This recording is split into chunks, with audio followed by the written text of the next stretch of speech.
Yeah, I saw Wrinkle in Time and Hurricane Heist back to back, but only one of those movies has someone flinging hubcaps during a hurricane that are buzzing into people like buzzsaws. So we're gonna talk about that movie, so let's do that, because why the fuck not?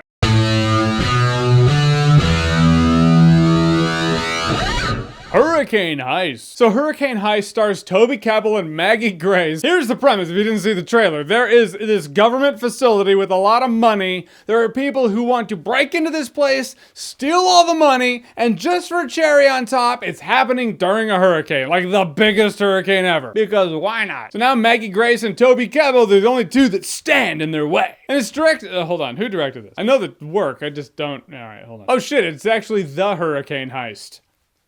Rob Cohen. Like, if you have a 90s guilty pleasure movie that's not so good, but you enjoy it, it might just be one of his movies. But for the cast, I mean, Toby Kebbell, it's a little weird to hear him talk like, all right, we gotta do this here, we gotta save that there money. Don't save the money, cause I'm Toby Kebbell's how Toby Kebbell talk. Woo-hoo! It's strange, no matter how you slice it, that's weird. But that dude has got to be the most talented guy with the worst agent ever. It's like, is this agent drunk 78% of the time? Has to be. Point is, he's a weatherman who's fighting terrorists or heist people. They're not so terrible. Well, they're dicks. There are worse people out there. But what I just appreciated about this movie is it committed to its absurdity. This movie knows what it is, so I can't fault a movie for that. I can only ever praise a movie for that. But I found myself morbidly, if not absurdly, enjoying my time in this movie. Simply put, if for nothing else, if you just block out this review, just remember this part. It's a better Die Hard movie than the last Die Hard movie. Then again, the Superman game for Nintendo 64 is a better Die Hard movie than the last Die Hard movie. Hurricane Heist isn't as good as Olympus Has Fallen, but it's better than London Has Fallen. It's like some weird part in between. Not better CGI. This movie has a lot of CGI because there's a storm happening, and at no point are they like, all right, we can't actually have principal photography for this fictional film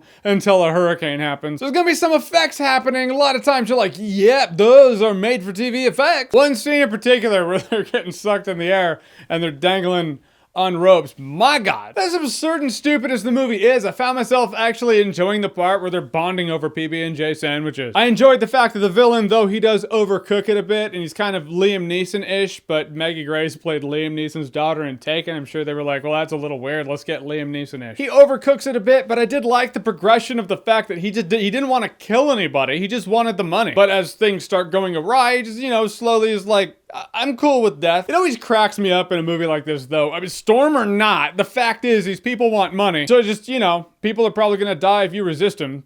Give them the money? There'll be another time. I'm sure they'll get caught. It's a digital wonderland we live in. I really doubt they're gonna get far. But I suppose if that logic hit anybody, we wouldn't have a movie. Pretty corny one at that. The movie does drag on a bit too much. It's a bit too long, which is funny because it's only about an hour and a half long. So when an hour and a half long movie is a bit too long, maybe it should have just been a made-for-TV movie. Certainly looks like it has the budget for it. I'm putting this in my guilty pleasure slot, though. I do feel like this movie can be enjoyable enough with the right blood alcohol content. That's me saying it's enjoyable if you're drunk. Yeah, now it's a party. This movie abruptly ends too. Like, it's funny how quickly it ends. Only Death Proof by Quentin Tarantino has a more abrupt ending than Hurricane Heist. Oh God, I love me some good cheese. Alright, so Hurricane Heist, I mean, not promising anything, but hey, you know if you would like it. But have you seen it? What did you think about it? Or what's your favorite guilty pleasure and or disaster movie? Whatever it is, whatever you think, comment below, let me know. And as always, if you like what you've seen here and you want to see more, click right here to see more.